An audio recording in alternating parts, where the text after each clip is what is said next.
All right. Sorry, guys. I was late recording and Logan reminded me. Okay, you're fine. All right. It's been moved and seconded that we move the letter forward regarding police encryption as it has been formed. All in favor say aye or raise your Aye. hand. Aye. All right. Very good. Is there any opposition? Does anyone oppose? Are there any abstentions? Okay, so we're passing this forward unanimously, at least for those who are in the meeting. I don't know if we have anyone absent.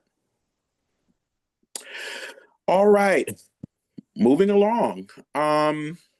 We want to hear from the data subcommittee, so that you know that there will be a vote with their discussion on a draft letter to the council regarding the streamlining or rationalization of mandatory MCPD reporting. And so, Sonny, would you like to share at this time? We know you're the data subcommittee chair. Sure, no worries. So we met last Thursday to discuss the letter, and the data community put the recommendation in. Francisco and Henry worked on it, and we had the entire committee, data committee, approves it and wanted to put it in front of you guys, the ACP, for your review and comment of it, and further to send it to the council for their recommendation. Right. So, Francisco, do you want to chime in or comment in anything else? Sure. The effort was to both help MCPD provide less reporting. So we're recommending that MCPD consolidate some of its mandatory reporting, specifically the reporting that is now public. Well, it's provided to the council as the annual statistical report, and also the annual report on crime and safety. And we're asking also that the deadline for the statistical report be pushed back to April 15th to give MCPD more time to make sure that the data they provide is correct. In the past, it's been incomplete, and so it's conflicted with other reports that they provide later on in the year, and that just generates confusion. We're also recommending that the council get rid of its unfunded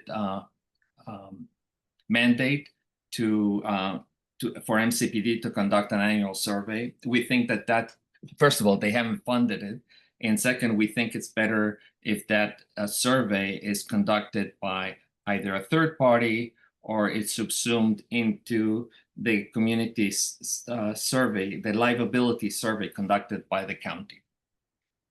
And also, we also asked that they add disaggregated demographic data on crime victims, which is something that they have, MCPD has, and it'd be good to include it in the reporting, and also required that MCPD it reports its demographic data uniformly across the board. So we have less confusion and less difference so we're not comparing apples to oranges in different reports.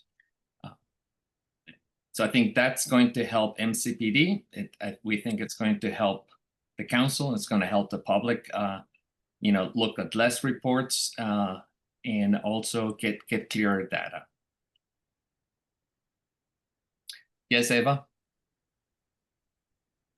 Yeah, I mean, I think this is a great series of recommendations that y'all are making. And I'm wondering, since we're talking about combining these reports, consolidating these reports, and I know we in the compliance committee have talked a lot about the accessibility of this data, the conflicts and incompleteness in this data. I'm wondering if that's something y'all are taking into account in your recommendations, if there's anything that speaks to the way the data needs to be presented, or, you know, where the dashboards need to be posted and publicized. I'm just wondering if any of that is being incorporated into the recommendations. So, Eva, let me, so right now we are not focused on that. That is something that definitely we can discuss internally and get back to the council, but that seems to be a viable suggestion. Right now, what our focus is to get as much information about as possible about what kind of data is being collected and how it's being managed, right? So we will start with that. Once we have that, and once we come to an understanding about the type of reports and other things, then we can have further discussions around how we present it and where it should be presented. Cool. You have Cherie with a hand up. Cherie? Yeah, hi. So my question is about the genesis of the requirement for the data. So is the data required by the council in separate legislative enactments, as well as is the deadline that is set in a council legislative enactment? So yeah, Sherry, I'm assuming that you're talking about the survey that you're talking about, that we are that's not funded, and that they have to report on, right? The police has to report on. Am I correct, or are you talking about the data side of things? I'm talking about all three of them. I mean, so from what I was hearing, what I was understanding is that there are basically two different data requirements that you all are trying to essentially merge. Is that accurate? Francisco, you're on mute if you're saying something. So, Cherie, so the council has required a couple of things. One of them is the unfunded mandate on the survey, and so they've required this for a few years, and they have not funded it for any year. The other thing that they and in the same bill that they mandated the annual survey, they required a certain specific data to be provided to the council by February 1st. And that is the data that is provided in the statistical report. Now, the statistical report is not published to the public. It's provided to the council. We get a copy of it, but it's not provided to the council. And a lot of people get to look at it, and they look at the data, and then they compare it with data provided in other reports that are not mandated by the council. And then they see conflicting information. So we're seeking uniformity, right? I mean, yes. So we're seeking a level of uniformity. Correct? Okay. So in seeking the uniformity, we're actually asking the council to rethink their requirement. Yes. And that's the nature of the request, is that we are asking the council to basically rewrite the law. Right. Okay. So I think that needs to be clear. We're asking the council to rewrite the law. And if we're asking the council to rewrite the law, then I think we need to be clear as to why we're asking them that. And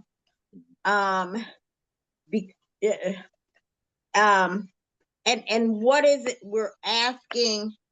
How is it we're asking for this uniformity? Because it's, you know, what would be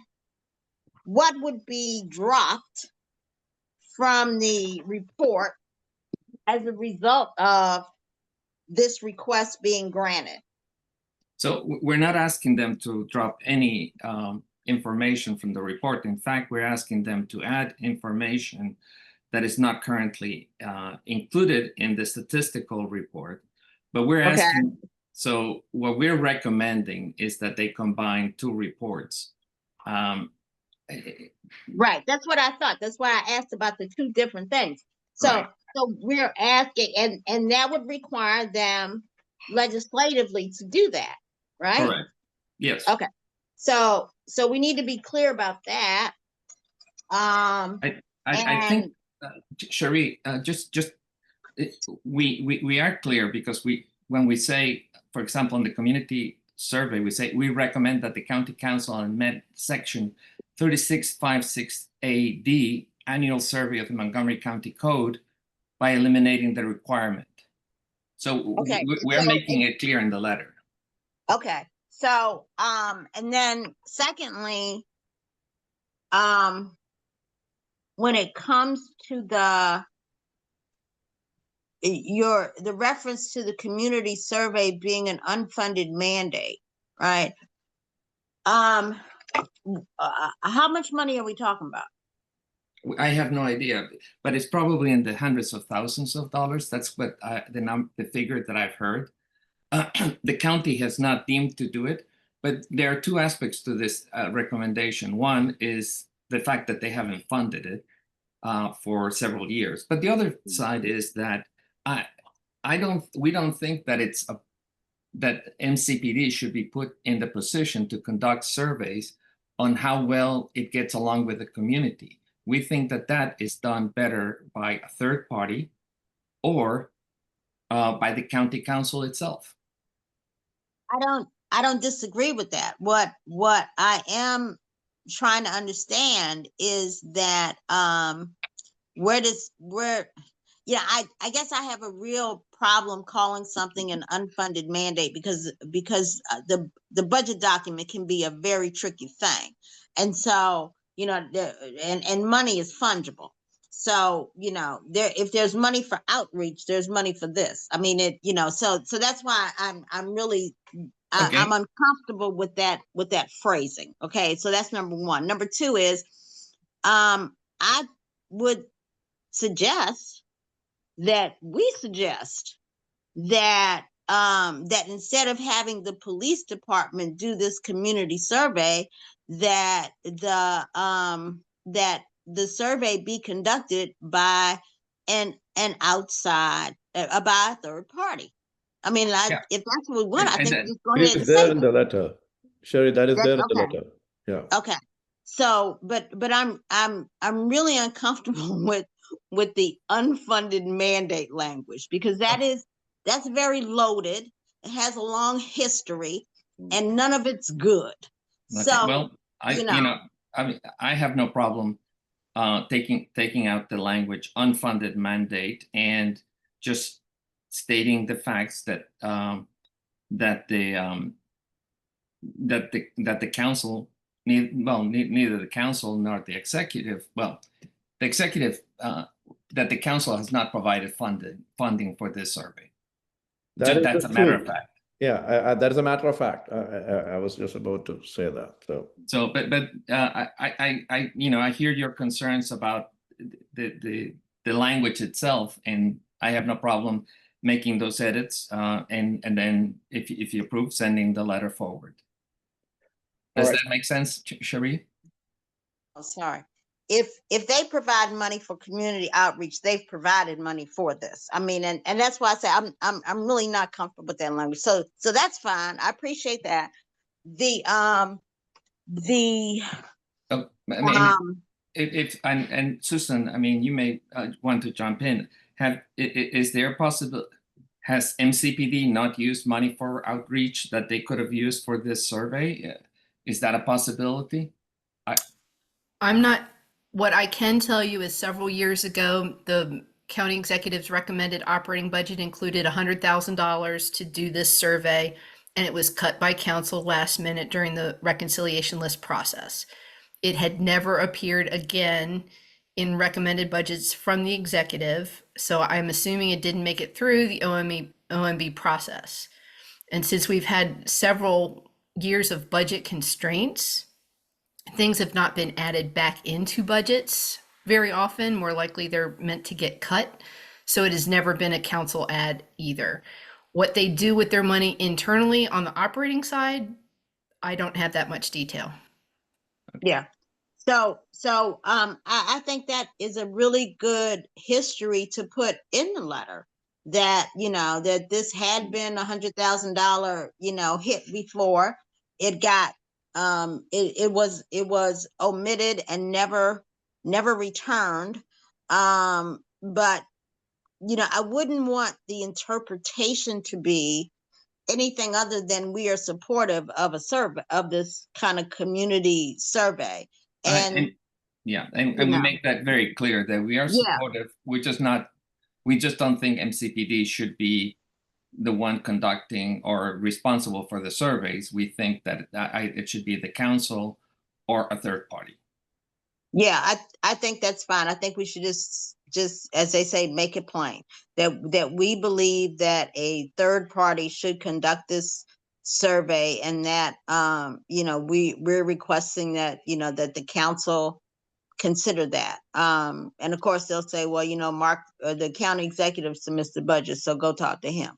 But but you know, but that, and we also but we provide believe, we we also believe, put it out there. Yeah, and we also provide an alternative, which is a very low-cost alternative, which would be to include relevant questions in the public safety portion of the annual community survey, livability survey, that the executive, well, that the county government conducts every year. And they used to have questions, relevant questions to public safety. And I think you're right. That is a helpful alternative, and probably very cost effective. So, you know, either, and I don't know who conducts that survey either. If it's not a third party, then, you know, then that's a whole nother, you know, like, what do we really want? Do we want the survey, or do we want a third party, or do we want both? So anyway, but getting back to well, anyway, okay, thanks. Those are my concerns. Great. So, anybody else? Yeah, Henry has his hand up. Yes, thank you very much, Francisco. As the committee looked into and stuff like that, I do think it is an unfunded mandate, because they asked for it to be done many years ago and didn't put any funds into having it done. However, due to the fact that there is a huge shortage of officers in the police force, perhaps they might be able to use the salary that they already allocated for maximum amount of police officers in the force, that they could designate those funds which have not been dispensed towards a new officer to be go towards the survey. Henry, but we cannot recommend that, right? Because yeah, it's a reality. There may be additional money, but that's how they want to disperse that, right? So that's the reason why we put the way we furthered it. Like I said, okay, there's no funding available to it, but they have to do it, right? So yeah, right. And we don't think that MCPD should be doing it. So yeah, should be doing. Correct. Yeah. Okay. And so I think that there is the third party who conducts the National Community Survey is Polco. I don't know anything about this third party, but they do the broader community livability survey, and including you know, public safety.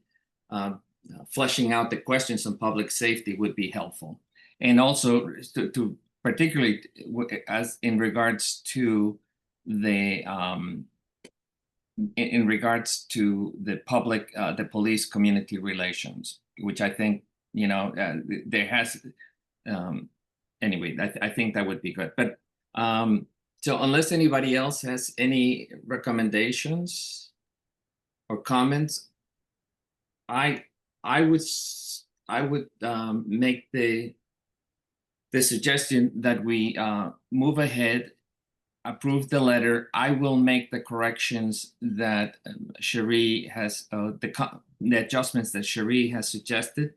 I have no problem taking out the unfunded mandate language, and if in case that somebody feels that may be loaded language, but I do feel that, and then providing a little bit more data about the funding and the funding proposal. I guess it was a couple of years ago, and then that it has been omitted by the council ever since, so it hasn't gone back. So that would be another sentence that I would add there, and just to clarify that. And with that, we could, send it forward. Are there any other discussions on this matter before we take a vote? Yes, I do. I think that we should take a vote that we should leave in the wording as Francisco had, that it was an unfunded mandate. And if there's any disagreement, we should take a vote on which one we do. All right, so it sounds like there's a preliminary vote on whether or not we use the language unfunded mandate. Eva? Can I ask what folks' reasoning is for the disagreement over the specific piece of language? Like, there might be something that I just don't have context for, so I don't feel informed enough to make a vote on this. So I would love if Cherie and Henry would provide some more context on that. Yeah, I'm happy to. Okay, so the terminology unfunded mandate has been around for about 20 years. Mm-hmm. It was initially a part of a very conservative agenda to indicate that the legislative branch was requiring the executive branch, not just in this county, it was like nationwide, to do things that it was not providing money for. The problem was that, as I said, all money is fungible. And so it became more of an allegation than, and it was used to sort of beat people over the head. That, you could say anything that, in legislative world, right, there are often separations between authorizing and appropriating, right? And so to say that something is an unfunded mandate implies that there is a disconnect between those two things, and there may be, but that's not the issue. And more importantly, just because there is not in a piece of legislation language that says, and now we shall give you $10,000 to do what we just had, but what we're recommending. That is not how legislation is written. Period. End of story. There's authorizing language and there's appropriating language. And so that canard of it's an unfunded mandate became a way to escape the reality of how this stuff really works. And so that's why I have issues with the language itself. We do not have to use that term to make the point that, hey, you all asked for this, money was put in the budget, and then that money was withdrawn. And we are asking you to do something different or something, we're asking you to put the money back in. We don't have to call it anything. We don't have to characterize it in any way. The history of that language makes it right. It makes it an allegation. It makes it unnecessary inflammatory and not, to me, in line with the kind of relationship we have heretofore had with both legislative and the executive branch. So that's my problem with it. Okay. I really appreciate that context. Someone else had something they wanted to say about that. Yeah. Henry, Sure, I will. It's as if the council came to the Montgomery County Police Department and said, you have to increase the amount of personnel that you have there by 200 people, and didn't add any funds in their budget for them to do so. And years ago, they required the Montgomery County Police Department to conduct this survey, and they didn't include in that budget funds for that survey to be completed. And that's the reason why it was they were telling you something to do, and they didn't provide you with any types of means that you could actually have it done. And that's why it is an unfunded mandate. And this way, if it's in the letter, the council will know, and they will look back on their own records that they didn't fund this item. And we don't have to cash it or hide it in any other way, that it was not supported by them. I see. So it seems like there's some difference here over whether we believe that funding not only exists for this, but also was set aside. Because to Cherie's point, like if there is sufficient funding in the budget to carry out a survey of this type, which I don't know that there is, then even if it hasn't been appropriated specifically for this purpose, it could theoretically be carried out with the funding that is in the budget. So I wonder if we could instead phrase it something to the effect of, by failing to appropriate funds for this survey, or by failing to earmark funds for this survey, the council has shown that they do not view it as a priority, something to that effect. Well, to be perfectly honest, rather than,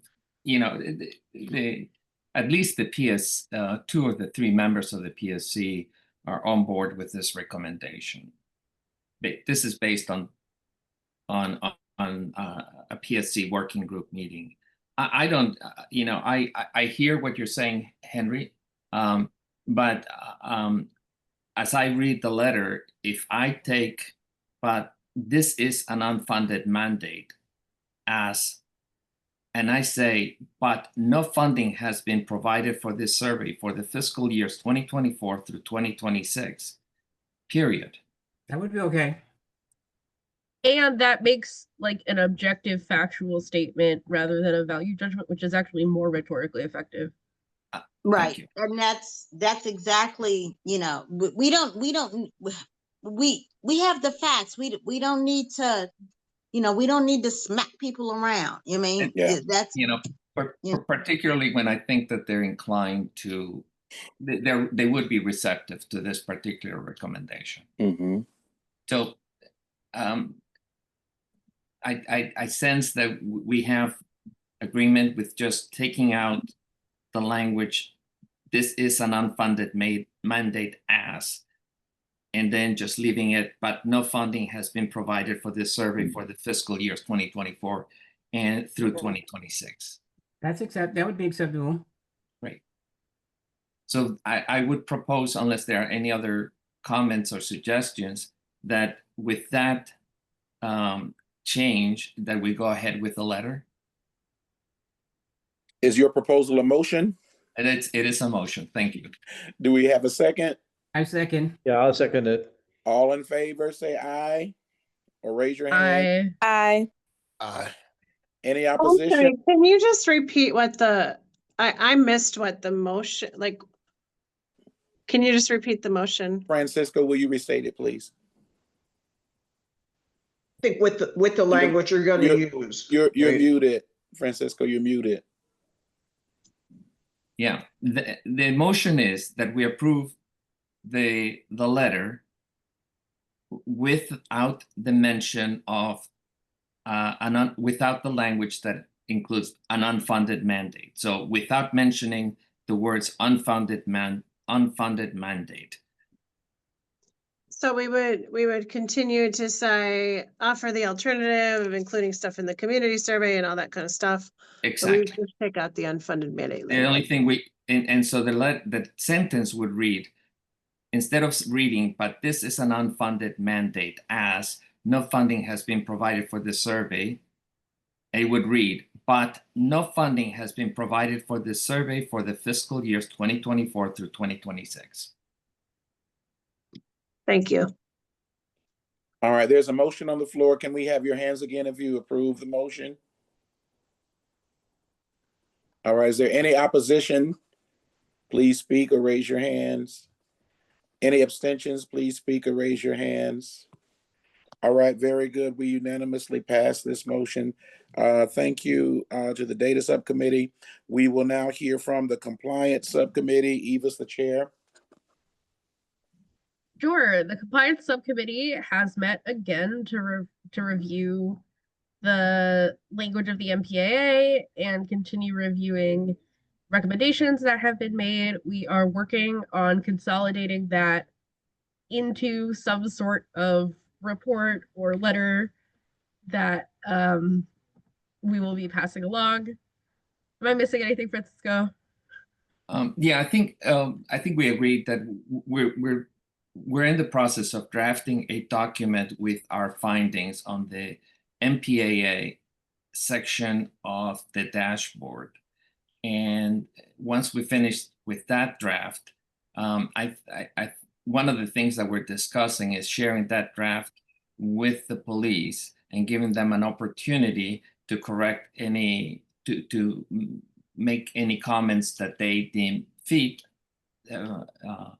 that they think are necessary, and we would take those into consideration in making adjustments as we deem fit. Okay. All right. Any other discussions or thoughts? So we'll move on then to the School Safety Subcommittee. Terry. Yes, thank you. Probably about 2 or 3 months ago, we being Eva, Sean, and myself met with Lieutenant Jeffrey, I don't know how to say his last name correctly, Innocent? Innocenti. Okay, there we go. Lieutenant Jeffrey. He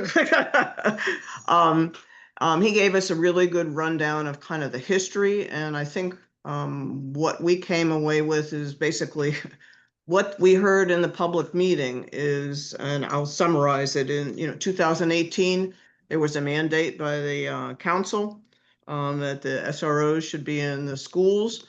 With that, around 2020, they were changed to the CEOs, and then there was an regrade of the CEOs to a CEO 2.0.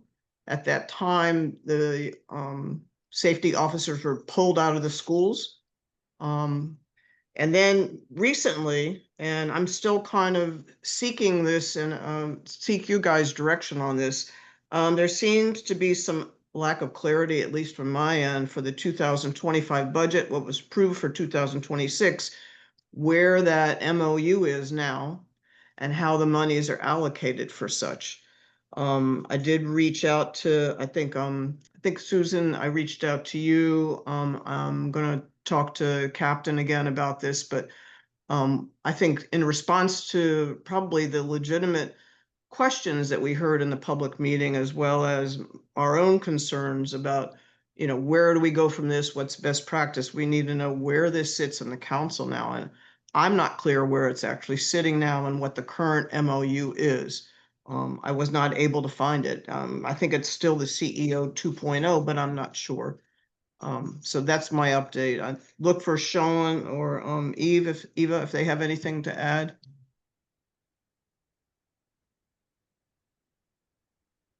All right. Thanks, Terry. And School Safety Subcommittee.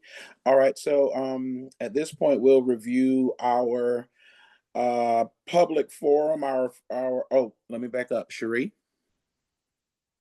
Sorry, I just had a little quick question about the MOU.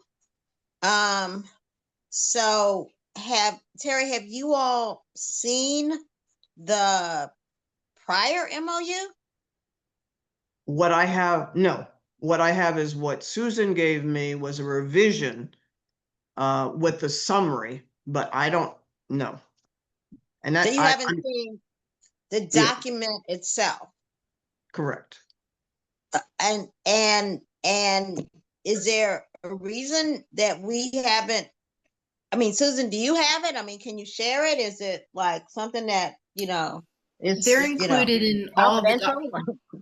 No, it's not confidential. It's in all the staff reports that we've done on CEA's. Okay, thank you, Captain Estrada. Then, I had a 2024 version. I did not know if anything has been updated since then. And so what we are asking for, I'm just trying to be clear on what we're seeking, because so if the MOU is available and the policy is, and we have concerns about the policy, are we seeking to make changes to the MOU to reflect something, or what are we seeking here? That's where I'm kind of falling off. right, so the first thing is, Cherie, is I need clarity, is this the MOU we're going with now?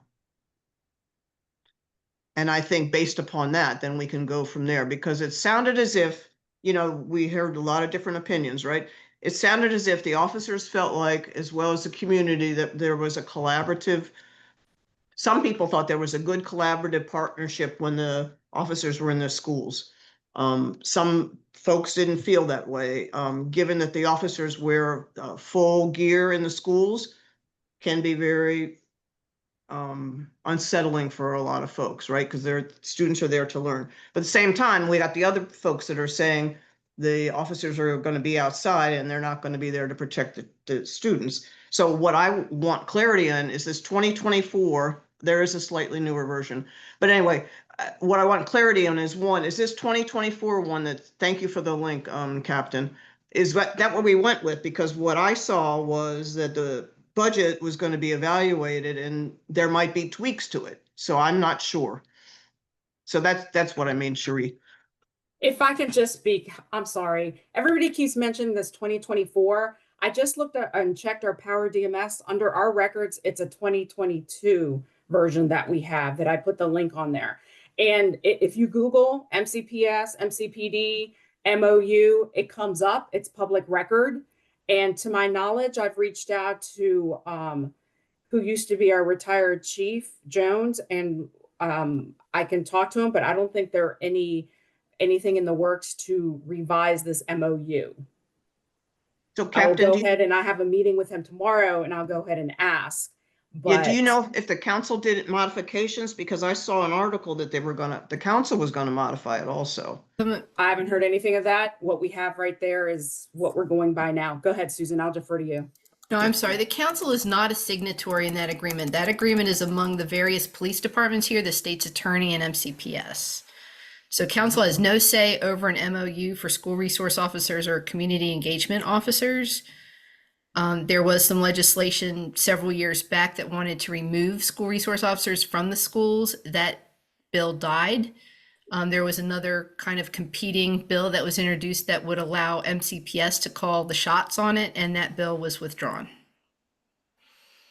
So, but that would be the only way that the council really would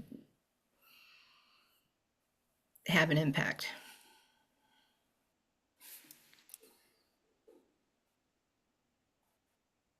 Okay. So now that we know where the MOU is and who the signatories to it may be,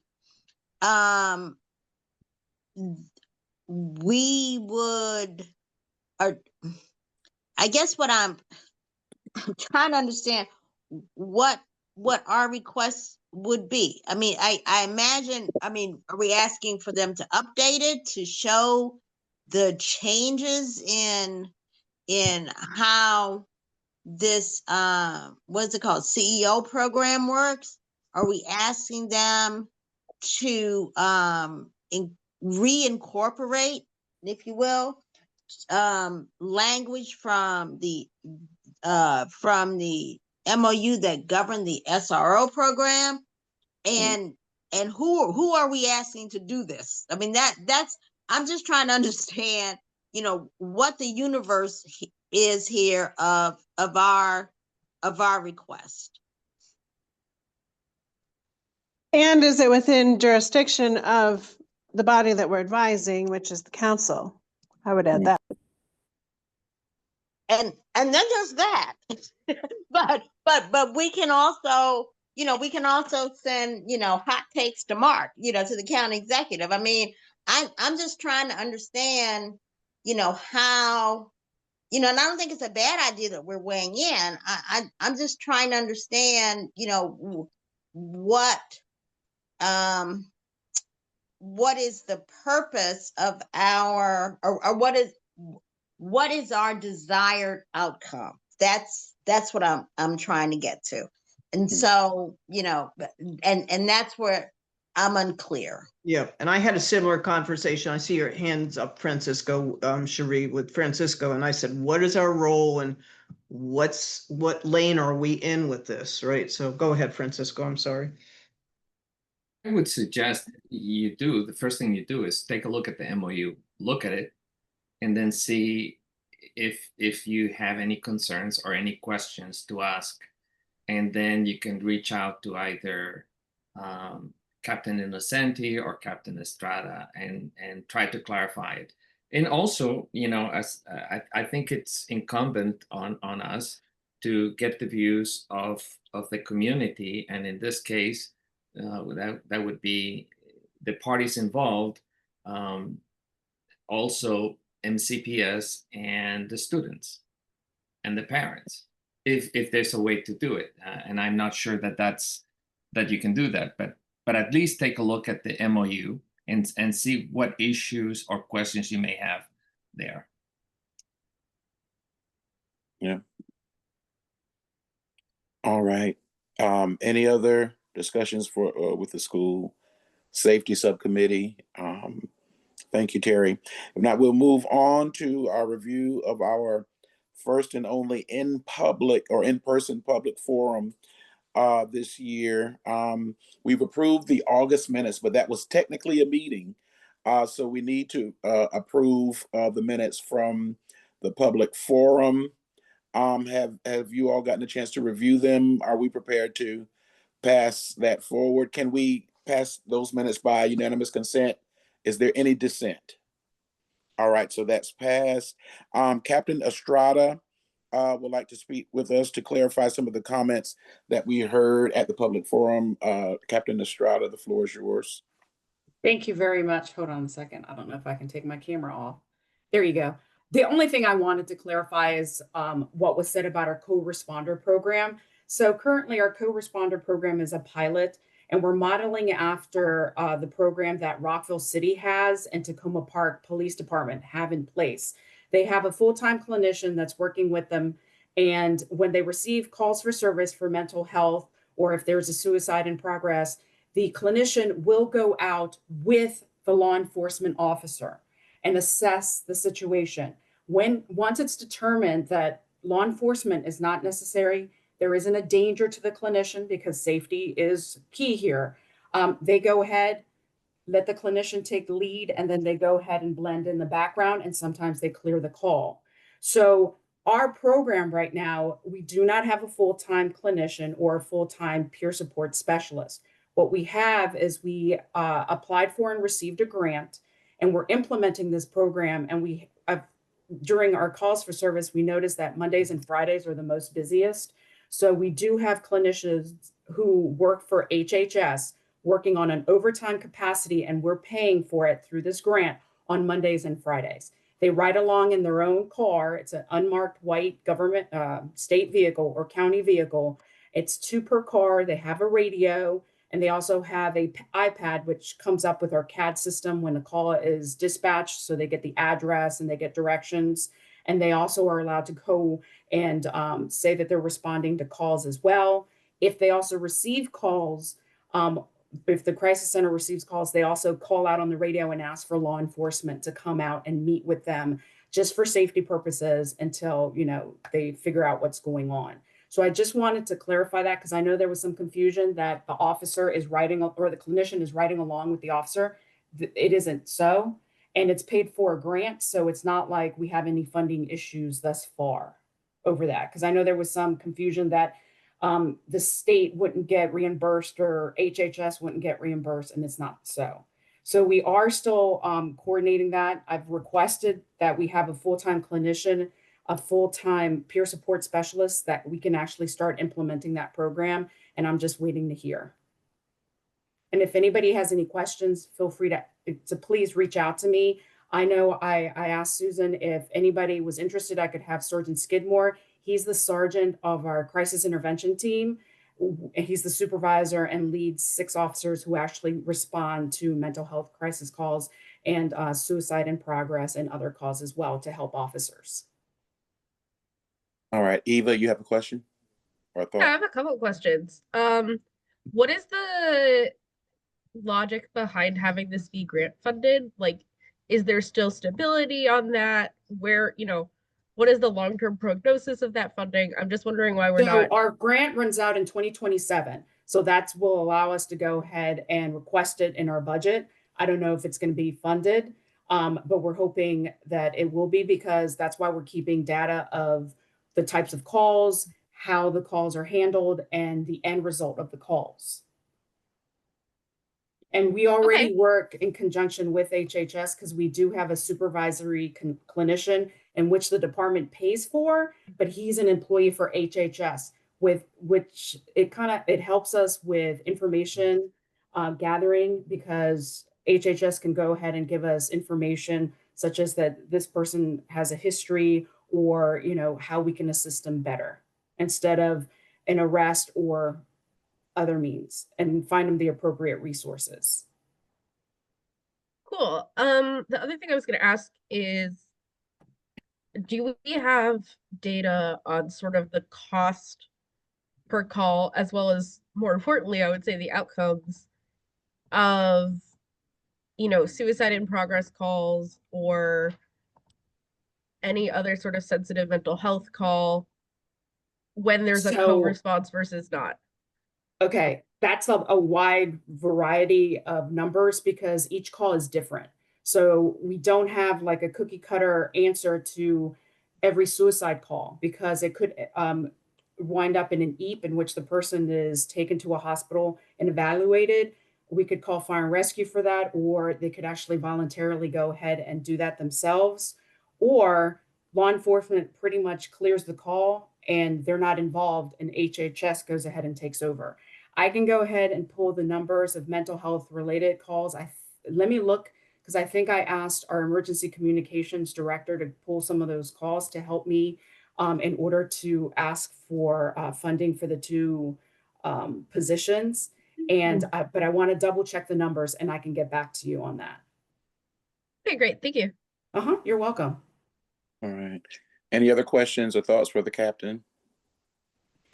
Okay, thank you very much, Captain Estrada, for that clarity.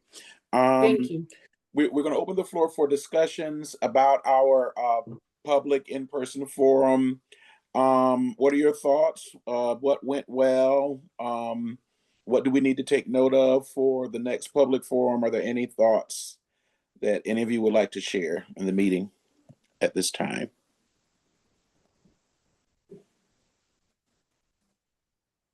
Well, I thought it went well. I thought that we had a good, did we count how many people were there?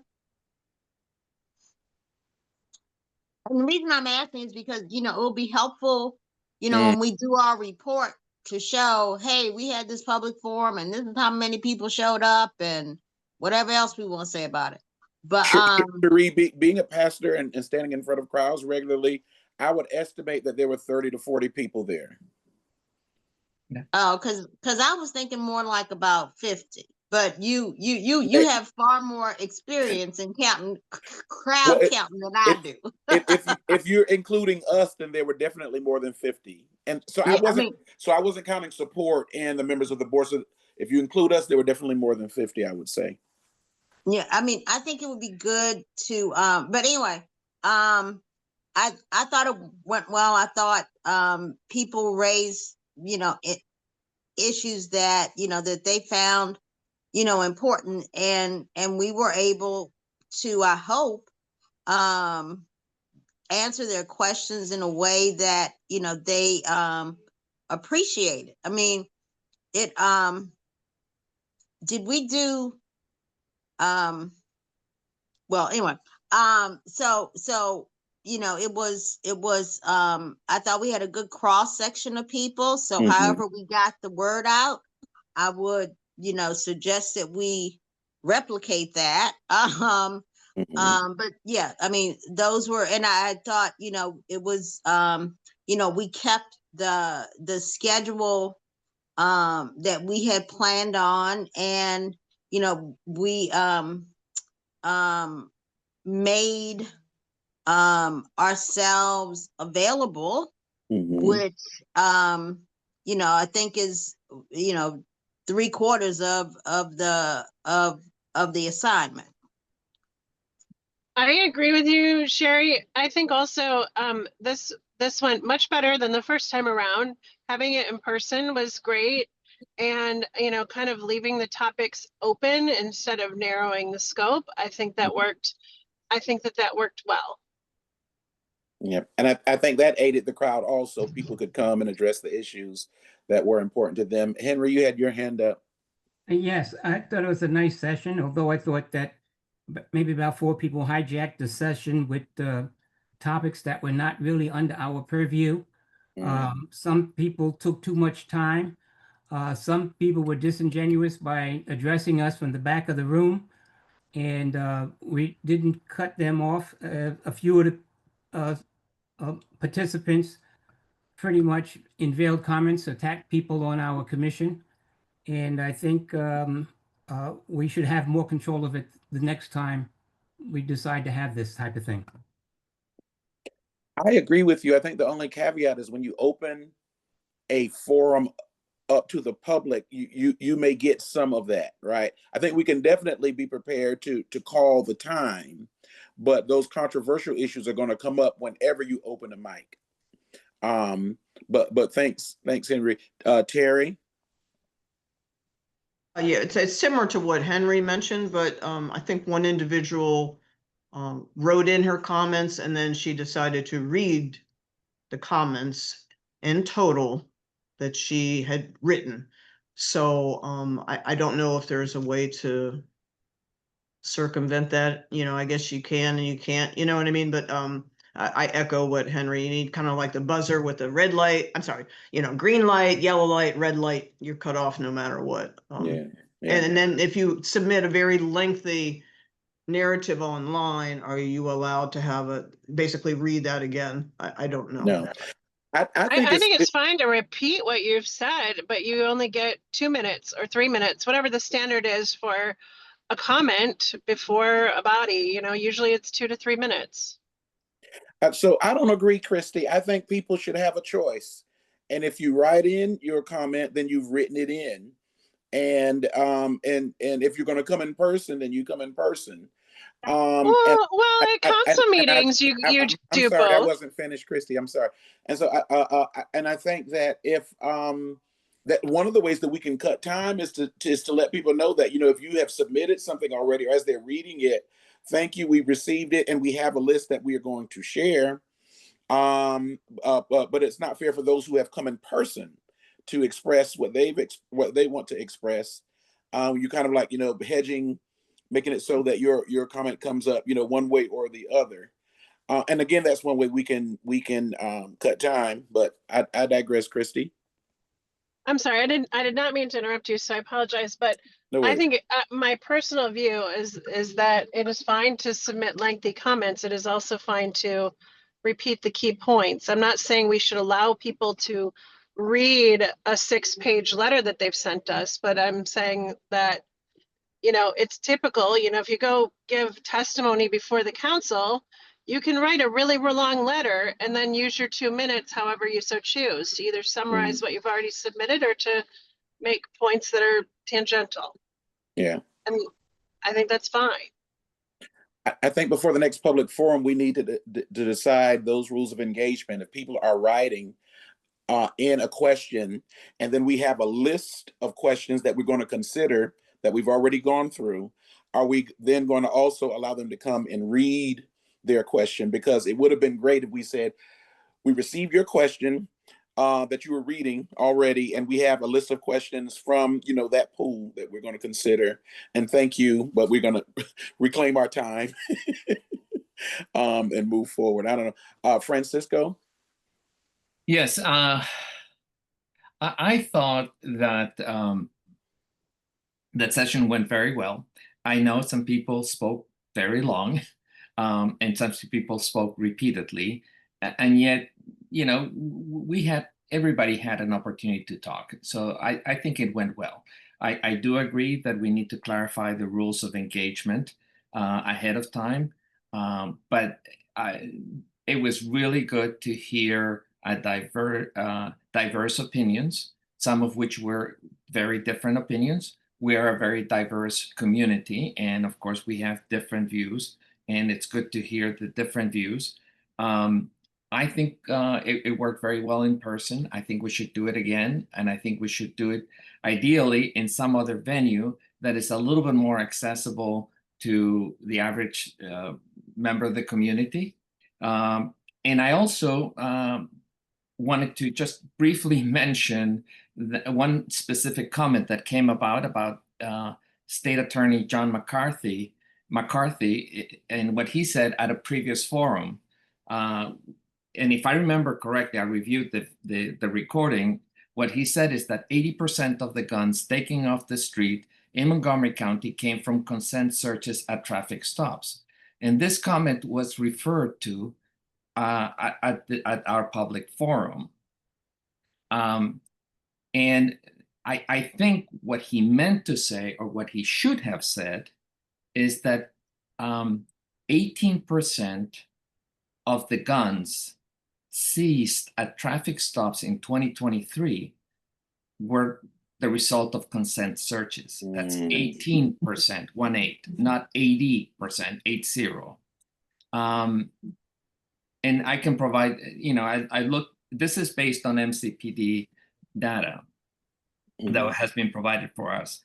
And I just wanted to clarify that, and maybe Captain Estrada has more information on this and can be more accurate. But when I heard in March that he said 80%, 80%, I thought that was not, that was implausible. And then obviously some members of the community have heard that statement and brought it up at the forum in September. And we may need to do some clarification there. Thank you. All right. I'd also, Cherise had her hand up, then Eva. yep. I totally agree that the numbers need to be right. You know, I mean, people, heaven knows we got enough misinformation in this world. So we can, I think it would be very helpful if we were to maybe ask John McCarthy why his numbers are so different, because that becomes, like I said, that you know, if I really thought that 80% of illegal weapons in this county were confiscated as a result of these searches, I would be totally, you know, I just would make sense not to, you know, not, it would make sense to be in favor of these searches, but the clarity is important, and the clarity is something we don't have. And on the broader point of what, you know, how we can better, what we can do about the rules of engagement, I think we should just set a time limit, you know, like you have 3 minutes or whatever to make your point. That is a way to just be fair to everybody who bothers to show up. Okay, thank you. Eva? Sure, yeah. Sort of echoing folks' points, the numbers do have to be right. I think a public forum is a great opportunity to engage with the public. It's also an opportunity for folks to engage in bad faith or with information that is wrong. And it is difficult to push back on that in the moment, which I think we all experienced. I also remember, I think it was Earl Stoddard, is that a name that people know? Saying that roughly 1 in 205 consent searches return some form of contraband. So again, it's important to provide context for those numbers. Right. You know, I would love to, before our next forum, have more of a discussion with the commission about sort of how we're going into it, how we're presenting ourselves as a commission, how we're engaging with the public, just because that's sort of striking the correct tone and engaging with people in a way that was respectful and still firm on the facts is definitely a difficult balance to strike. So that's one thing I would want to make sure we were in agreement on going forward as well. I agree. Thank you, Eva. Terry? I just want to say it was nice to see everybody in person too. I think the team, everyone said, "Oh, this is kind of nice," right? So, and I wasn't able to stick around, but I thought someone brought cupcakes or something. So, again, the camaraderie and the just collaboration was very positive, I thought. So, I was saving that comment. It was so nice to see you guys off of the Brady Bunch squares. Sean, was that you that brought the cupcakes? Someone brought cupcakes and nothing but bun. And Yes. thank you so much. All right. The keys to the city. Those of you who watch too much Instagram, you know what I'm doing, right?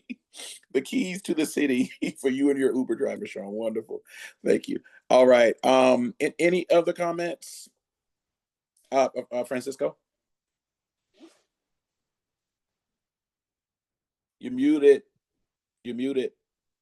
I apologize for that. And I'm quite willing to draft a letter to State Attorney McCarthy asking him to clarify his remarks and as to whether what we heard was correct in light of what we know based on other sources. Sounds good. Is everyone good with that? All right. Thank you, Francisco. All right.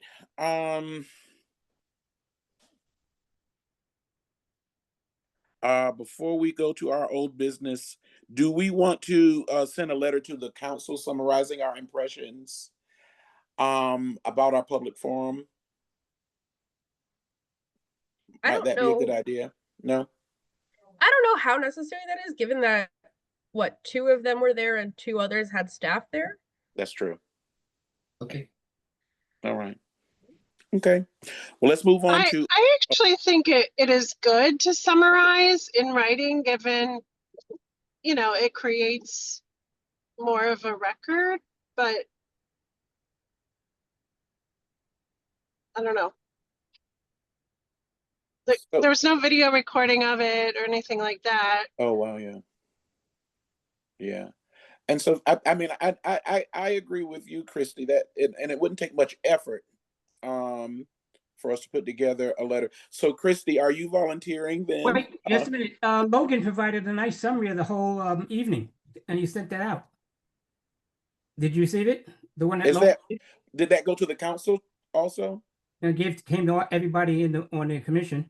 No, and to be perfectly honest, I think we want to do is do a brief letter summarizing the diversity of views that we heard from the community, and also you know, I think it would be just a good idea to send a quick letter summarizing what we heard from the community and letting them know that we listened to what we heard from all sides of the community.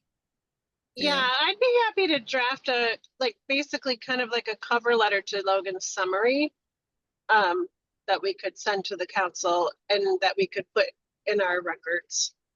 All right. Is that okay, Logan? That's fine with me. I just want to make sure and draw your attention to the fact that there was a more detailed summary. I assume that's the one you're talking about. I went into some more detail for the commission's records, and then there was a version of the minutes that was similar but didn't have as much detail on individual speakers. So I just want to make sure you're on the same page about which one you're talking about attaching. Christy, will you touch base with Logan to make sure that we have the more detailed?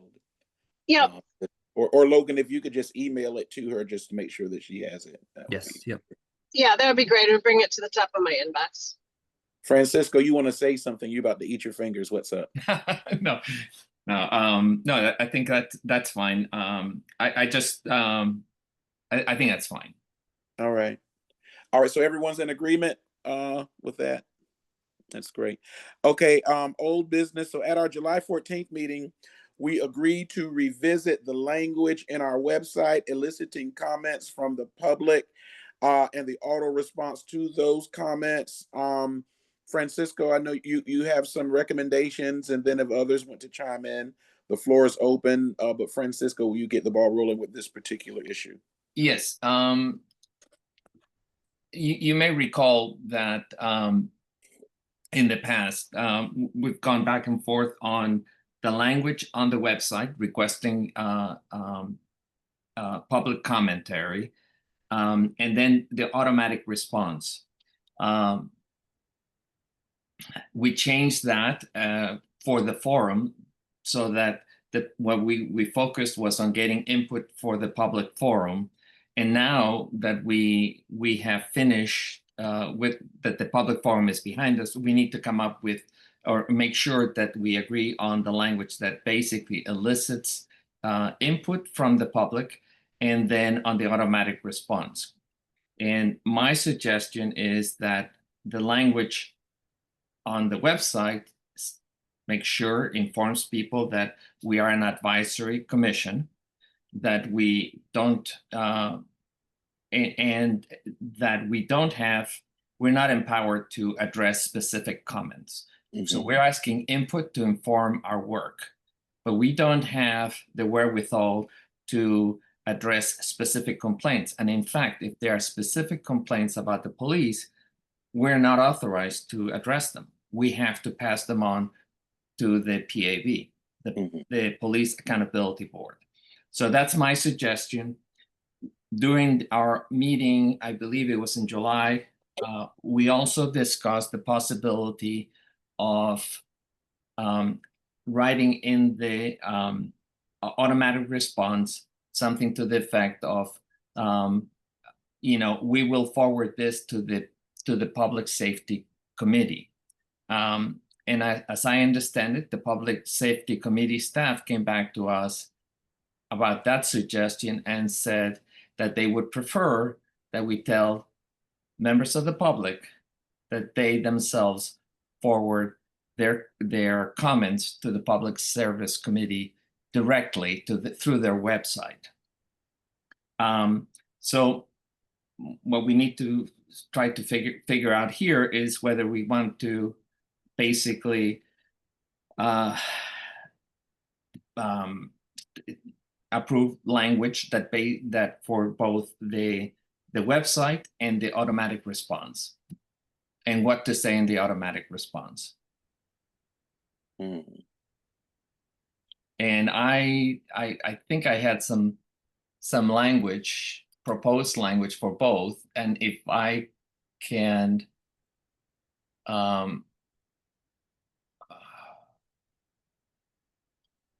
and I can forward it to you.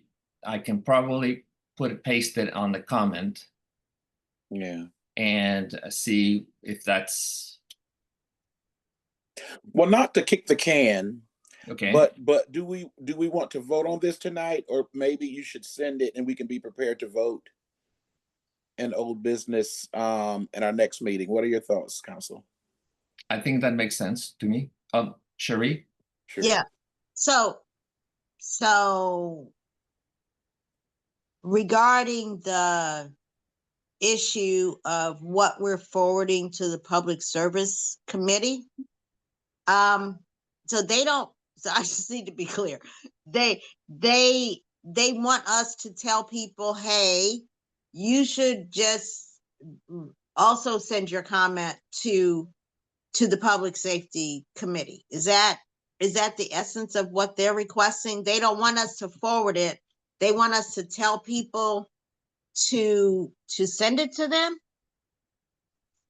Is that what I'm hearing? Yeah, that's my understanding, that they don't want us to forward it to them.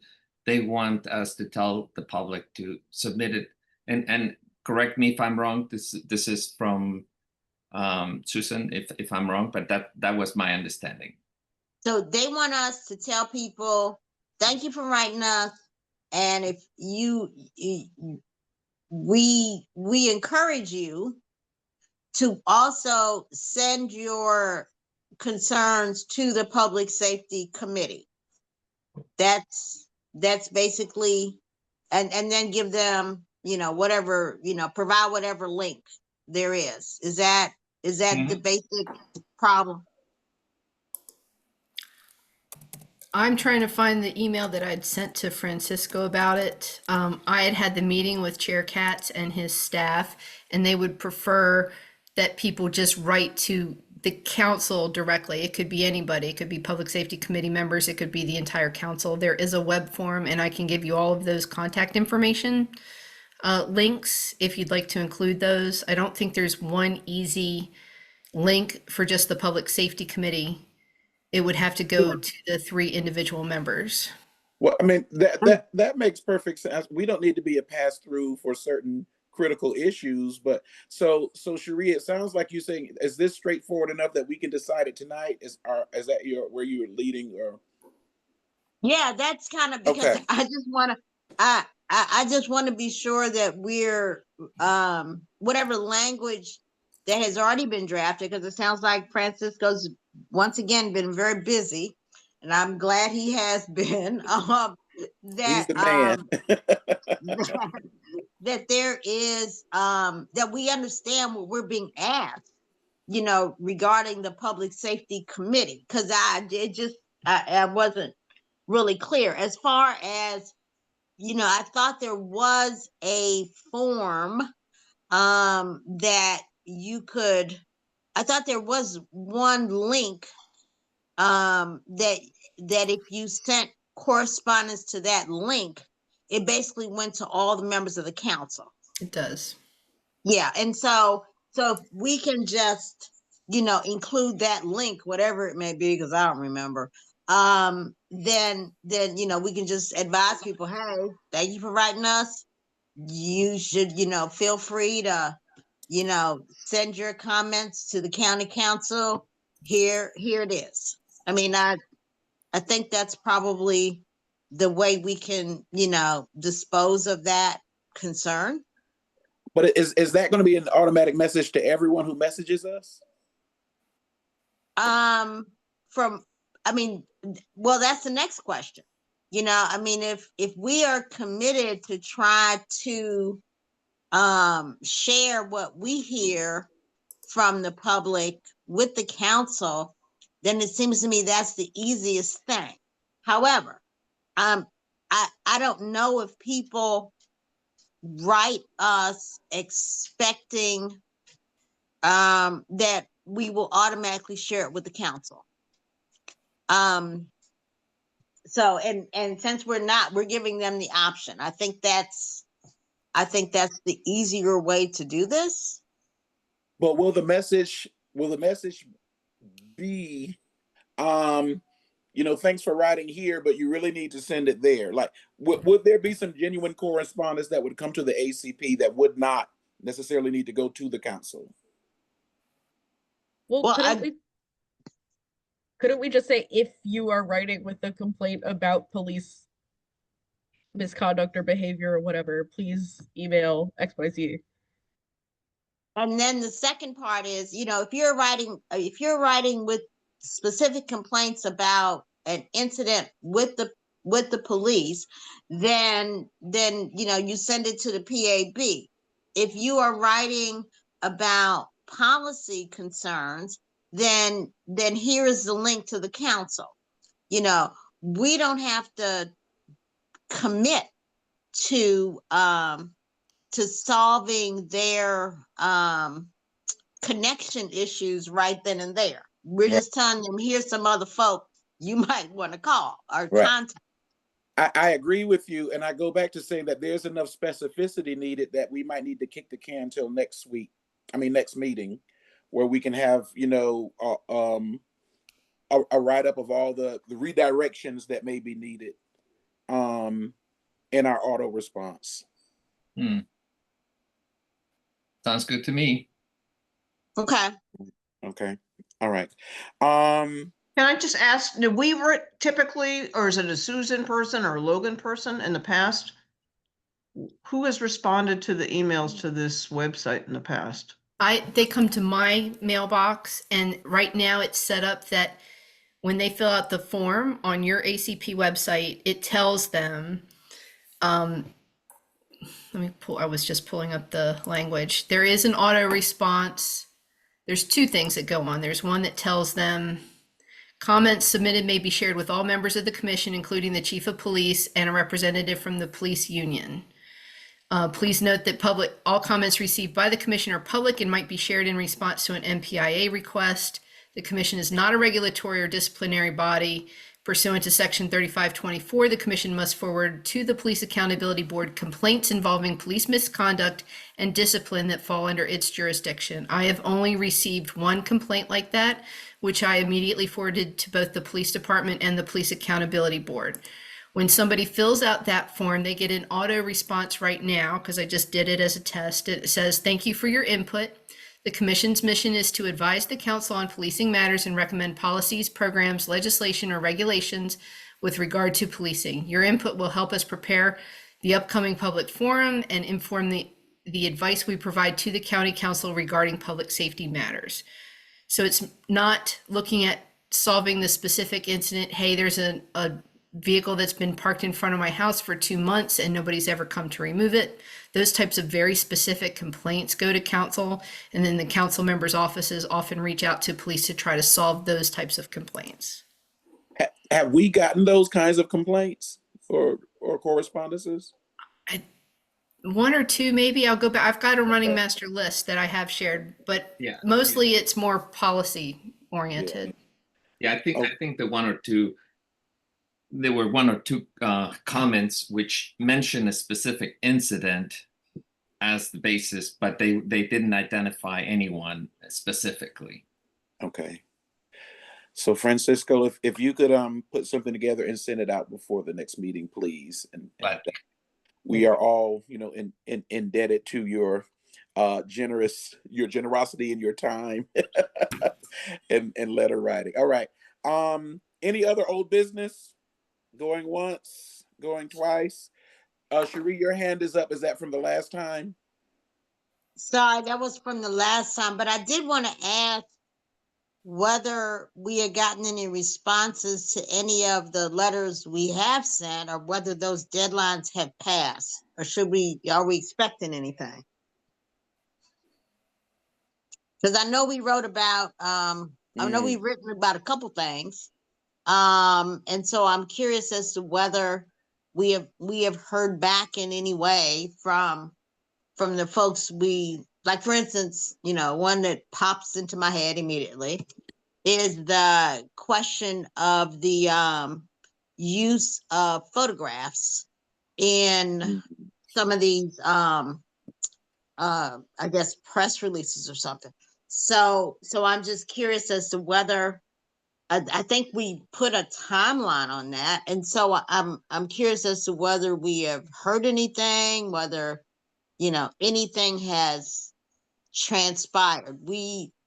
It's good to send letters it's better to receive responses. Right. Susan, have we gotten any responses? I have not, other than to acknowledge receipt. There had been some clarifying language on what the data subcommittee had requested, and they've gone back and forth with the data subcommittee. Yeah. So we need to be more intentional about tracking responses and eliciting responses, right? So we're about to send some letters per this meeting. And so maybe in old business, Susan, we need to keep in front of us that we sent a letter and we're waiting for a response. Can we start doing, does everyone agree with that? Because at least then we know to send a follow-up email. Hey, we're waiting to hear from you. All right. So Yeah. do we need let's make that a motion so it's kind of hardcore in there. All right. Can we will someone offer a motion that we whenever we send a letter as in an official capacity, that we keep that letter tracked in our old business to remind ourselves to elicit responses until we get responses? If you want to make that motion, just say so moved. So moved. All right. Second. Second. All in favor? Raise your hands and say aye. Aye. All right. Anyone opposed? All right. Any abstentions? So it's unanimously. Oh, you abstained, Francisco? Yeah, I just wanted to clarify. The only all of the letters that I can remember we've sent lately, except for the request for database compendium of databases, was just providing information. I just wanted to clarify that. So we were providing our views and our opinions. I don't know necessarily that we wrote it or we meant to ask for a response. All right. However, it doesn't mean that we don't that we shouldn't expect a response. Right.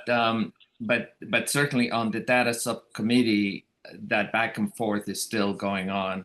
Yeah. And we are keeping track that we expect information by November 4th or November 3rd. Well, the motion passes, and we will start to track our correspondences. And if it's simply an acknowledgement of receipt for information that we've sent, that's great. But we do want to hear back if there is ever, a request of information or et cetera. So thank you, Francisco. Christy? Yeah, I just have a quick question. And it's really for Susan and Logan. Have there ever been an opportunity or request that any of us come to like a public safety committee work session or hearing to have a discussion with those that we are advising? I know that, we've had this public forum, we write annual reports, but I'm just curious whether there's ever been that request. Well, that's the new business that's coming up on the agenda. Oh, I'm sorry. I got Okay. ahead of. I should have read more carefully. Sorry about that. Nope. That's fine. All right. So any other old business going once, going twice? Let's go into the new business that Christy has foreseen or foreshadowed. So Sydney Katz, who's chair of the Public Safety Committee, has requested an update from the ACP on our work this past year. And so Susan has tentatively scheduled a Public Safety Committee work session on Monday, December the 1st from 9:30 to 12:30, 9:30 a.m. to 12:30 p.m. It will be in person. And so this would be an opportunity for the ACP to present our work to the committee. The idea is that we have like 5-10 minutes, maybe a little longer, of an overview of our work from the past year and to share some of our plans moving forward for next year. The entire council is not required for this. This is something that, our co-chairs and myself, we could go and handle, but we'll leave that to the group to discuss and to decide. But again, that is December 1st, 9:30 a.m., 12:30 to 12:30 p.m. And that's I'm sorry, I didn't mean to interrupt. Go That ahead. is the block Got of time. It doesn't necessarily go that long. Public safety work sessions usually go an hour to 2 hours, and the 5 to 10 minute is just a suggestion. If you guys want to talk for longer, if you want to have a PowerPoint, all of that stuff is totally up to your discretion, you know, to provide a presentation. But I think that you've done a lot of good work and meaningful work over the past year or so. And I think this would be a good opportunity to present it publicly. Mm-hmm. All right, any thoughts? So let me just say, so even if the co-chairs and myself are presenting, that does not, you know, prevent all of us from showing up again, and, you know, so that they can see in person the people who are working in the commission. And I would suggest that, you know, if it's going to be our, this is going to be a part of a work session, those are public, right? So we should probably let others know that, hey, you know, you, especially if we have, well, we should let others know that, we'll be doing this, Mhm. you know, because that's, I mean, I think that's an important bit of public information. Okay. I mean, maybe it can be on our Website. our website. Good idea. I agree. Makes sense. All right. Anyone else on this matter? All right. Any other new business? Any other new business? We don't have to make any decisions today, but are you all game for meeting before in person again before the end of the year in a more relaxed setting, so we can talk about our kids and our pets? And Yeah, are you asking us out to dinner? I mean, what? I know, right. And- A more relaxed setting, and he's a I pastor. What are you was, talking I was going to say, and we can talk about everything but politics. But yes, absolutely, something like that. Maybe we can decide off of the public record, not in a meeting like this. With Well, we can my send an email. only concern, I'm all in favor of that. My only concern is I don't want to run afoul the open meetings rule. So you know, there's that. So Well, it would not be a meeting, right? well, that's a question I think we should have clarity on. I mean, I would hope that we could, you know, get together and just, you know, have, you know, a snack or something. Right. But I don't. I'm just a little. I would find it better if we had a specific. Yeah, y'all can do that. Because it seems to me to be okay as long as we're not conducting ACP business. Yeah. But I think we should have a definitive, yeah, y'all can do that, because you know, I wouldn't want, you know, to then be accused of, heck, you violated the Open Meetings Act. That's just that's trouble we can avoid. So Susan, can you find that out for us? Oh yeah, you can do it, but again, absolutely no discussion of business. Right. So I think you're going to have to invite me or Logan, and we're going to have to make sure nobody's talking business. Oh, we absolutely would invite you. There will be no agenda. So maybe we can have a non-business agenda of things that we will discuss. I don't know. Great. So we that'll be maybe December, like near the end of the year, so we can talk that up maybe. So is there a way that we can meet that's not officially a meeting? I guess if we met on a private Zoom to discuss what we, or send emails for ideas, start an email chain. Does that make more sense? Yes, as long as again it doesn't have any ACP business. If it's just meeting for a social occasion, that's great. Yeah. Okay, cool. All right. Any other new business? No. Going once, going twice. Can we have a motion to adjourn at 8:03 p.m.? I motion to adjourn. Second, Second. all in favor? All right. Aye. All opposed, stay on. All right. All right. Thanks everyone for another productive meeting. Have a good night. You too. Thank you Good all. night. All right. Take care. Thank you. Perfect.